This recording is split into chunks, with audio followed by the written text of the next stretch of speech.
আমার ছোট্ট ছোট্ট ছাত্রছাত্রীরা, আশা করি তোমরা সবাই ভালো আছো। প্রতিদিনের পড়াশোনা নিয়ে আবার হাজির হয়েছি। আজ আমরা পঞ্চম শ্রেণীর বাংলার দারোগাবাবু আর হাবুর হাতে কলমে 1 থেকে 7 এই প্রশ্নগুলোর উত্তর জেনে নেবো। আর গণিতের 19 থেকে 20 পাতা যা আছে সব কিছু করে নেবো। দেখো, এর আগে যা যা হয়েছে সমস্ত লিঙ্ক ডিসক্রিপশনে কিংবা প্লে লিস্টে পেয়ে যাবে। তোমাদের অনেক কাজে আসতে পারে, তোমরা দেখে নেবে। আর আজকে ভিডিওটা ভালো লাগলে লাইক কমেন্ট শেয়ার করো। চ্যানেলে যদি নতুন এসে থাকো চ্যানেলটা সাবস্ক্রাইব করে পাশে থাকা বেল আইকনটা বাজিয়ে দেবে, যাতে আমার তৈরি পরবর্তী ভিডিওগুলো সবার আগে তোমার কাছে পৌঁছায়। চলো আজকে পড়া শুরু করি। দেখো, পঞ্চম শ্রেণীর বিষয় বাংলা, দারোগাবাবু এবং হাবু, ভবানীপ্রসাদ মজুমদার লেখা। ঠিক কথাটি বেছে নিয়ে বাক্যটি আবার লেখো। দেখো কি আছে এখানে। হাবু থানায় গিয়েছিল বেড়াতে, অভিযোগ জানাতে, চিকিৎসা করাতে, না হারানো পাখি খুঁজতে, অভিযোগ জানাতে। 2 নম্বর কোশ্চেনটা রয়েছে, বাড়িতে পোষা হয় এমন পাখির মধ্যে যা পড়ে না, টিয়া, পায়রা, ময়না, কোকিল।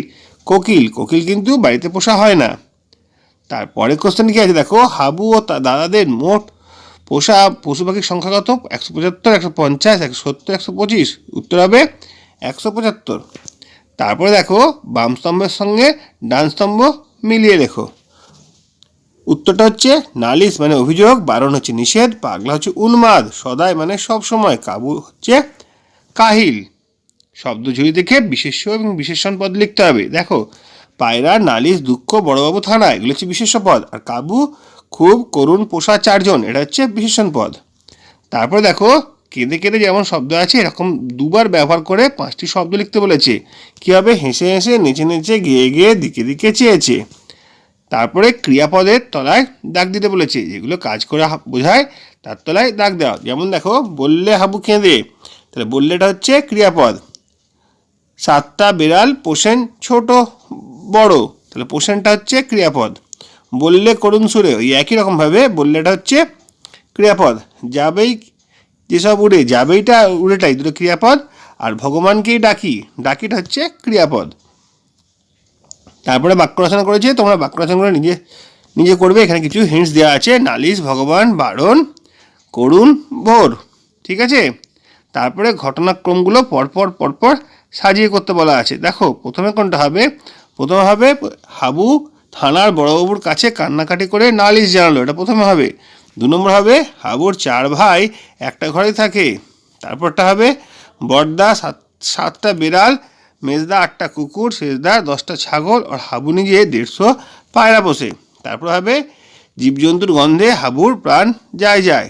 তারপরটা হবে দারোগাবাবুর উত্তর শুনে হাবু বেজায় কাতর হয়ে পড়ল।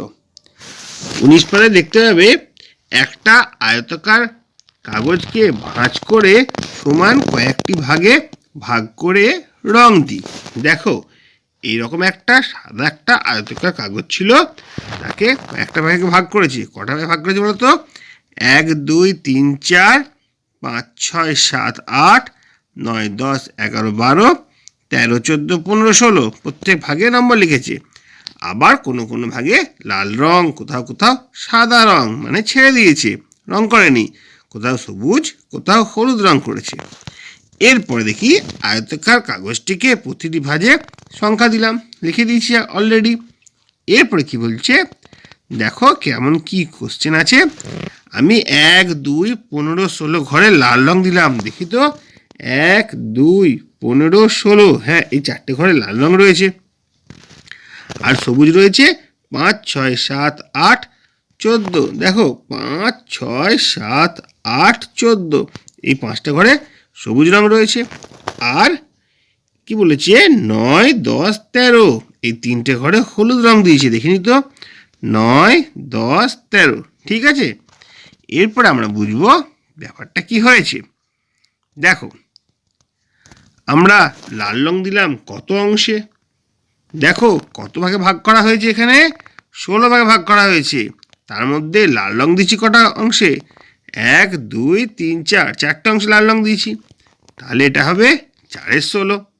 সবুজ রং দিয়েছি কত? কটা ভাগে ভাগ করা হয়েছে? 16 ভাগে। তাহলে নিচে থাকবে 16, আর উপরে কত থাকবে? 1, 2, 3, 4, 5। তাহলে 5 × 16 অংশে সবুজ রং, আর 3 × 16 অংশে হলুদ রং দিয়েছি। আর কোনো রং দিইনি, একদম সাদা আছে। কটা ঘরে? চলো একবার করে দেখে নিই। সাদা আছে কত ঘরে? 1 2 3 4, 4টে করে সাদা আছে। তাহলে আমরা সাদা অংশ দিয়েছি 4/16। তাহলে মোট রং কত দিলাম? এটা যোগ করতে হবে তো। রং দেওয়া হয়েছে, প্রথমে লাল রং দিয়েছি 3/16, সবুজ রং দিয়েছি 5/16, আর হলুদ রং দিয়েছি 3/16। তাহলে এই সব কটা আমরা যোগ করব। ঠিক আছে, 4/16, 3/16 আর 5/16 যোগ করব।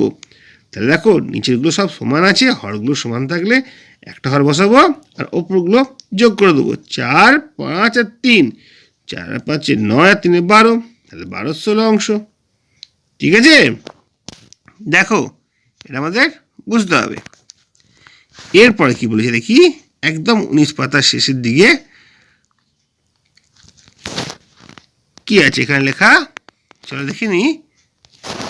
ড্যাশ রং বেশি দিলাম। কোন রং বেশি দিলাম? সবুজ রং বেশি দিলাম। কেন বলতো? সবুজের 5টা ঘর ছিল, তাহলে সবুজ অংশের রং বড় চিহ্ন, কারণ লালের থেকে সবুজটা বড় হয়েছে। তার মানে বলতে পারি আমরা সবুজ করেছিল 5/16 বড় 4/16, 4/16 থেকে 5/16 বড়। বোঝা যাচ্ছে? যেদিকে হাঁটা থাকে সেটা বড় হয়।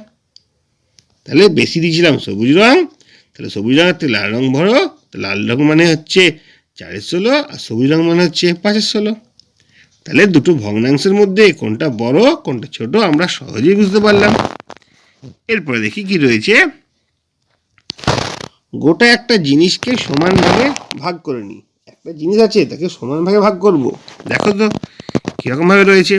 খুব সুন্দর একটা তরমুজের অঙ্ক রয়েছে। আজ বাবা বাজার থেকে তরমুজ কিনে এনেছেন। মা সমান 4টে টুকরো ভাগ করেছে। দেখো 4টে টুকরো আছে এখানে, দেখে নি তো। 1 2 3 4, 4টে টুকরোই আছে। তার মধ্যে আমাকে মা 2 টুকরো দিল, তাই আমি পেলাম 2/4 অংশ।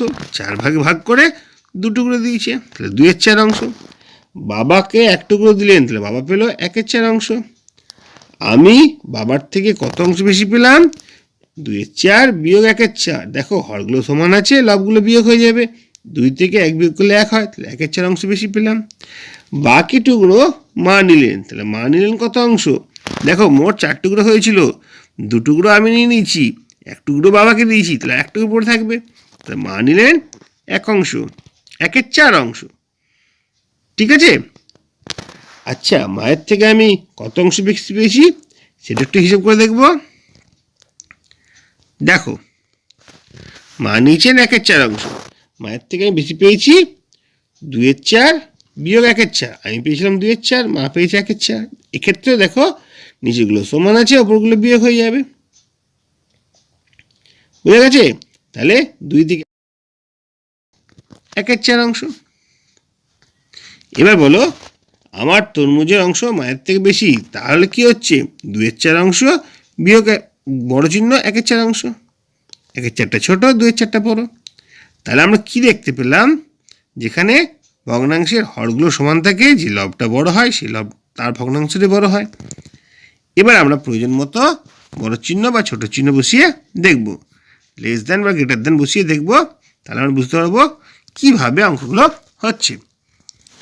দেখো এখানে আছে 5/12, এখানে আছে 8/12। তার মানে কি, কোনো একটা জিনিসকে 12 ভাগ করে একে 5 ভাগ দিয়েছে, একে 8 ভাগ দিয়েছে। অবশ্যই 8টা বড় আছে, হরগুলো সমান আছে, যে লবটা বড় সেদিকেই হাঁটা থাকবে।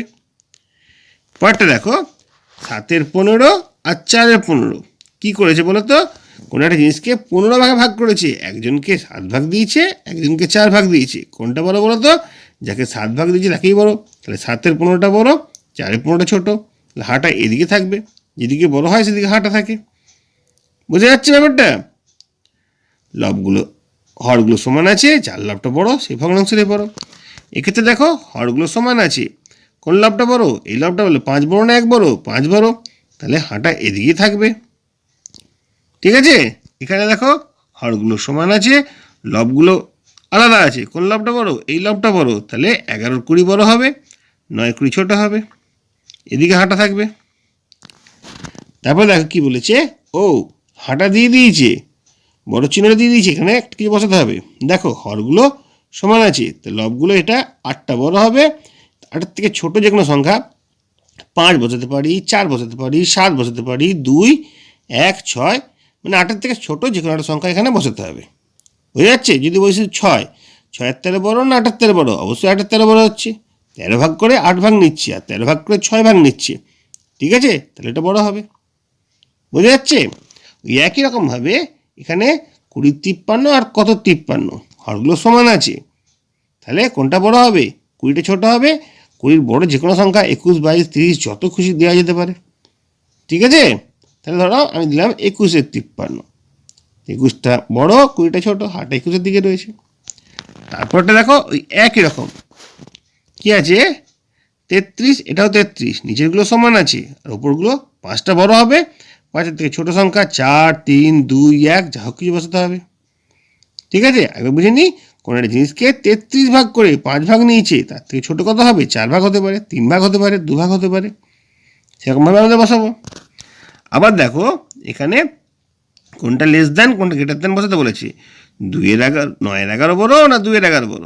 অবশ্যই দেখবো আগে হরগুলো সমান আছে, সমান আছে। তাহলে 9 বড় না 2 বড়? 9টা বড়, তাহলে হারটা এদিকে থাকবে। 9-এর 11টা বড় হবে আর 2-এর 11টা ছোট হবে। দেখো খুব ধীরে ধীরে ধীরে ধীরে তোমাদের ভগ্নাংশের ছোট বড় ধারণা শেখানো হলো। আরও একবার বলে দিচ্ছি, ভগ্নাংশের ছোট বড় দেখার জন্য আগে দেখে নেবো দুটো ভগ্নাংশের হরগুলো সমান আছে কি না। যদি সমান না থাকে সমান হর বিশিষ্ট ভগ্নাংশে পরিণত করতে হবে। কিভাবে সেটা আমরা পরের ভিডিওতে দেখব। এখন এখানে তোমাদের শেখানো হলো যদি হরগুলো সমান থাকে কোনো ভগ্নাংশের, তাহলে যার লবটা বড় হবে সেই ভগ্নাংশটি বড় হবে। ঠিক আছে? এখানেই আজকে ভিডিওটা শেষ করছি। দেখো অনেক কিছু শেখানো হয়েছে। যদি কোনো সমস্যা থাকে আমার সঙ্গে সরাসরি কমেন্ট করতে পারো, টেলিগ্রাম গ্রুপে আমার সঙ্গে জয়েন করতে পারো।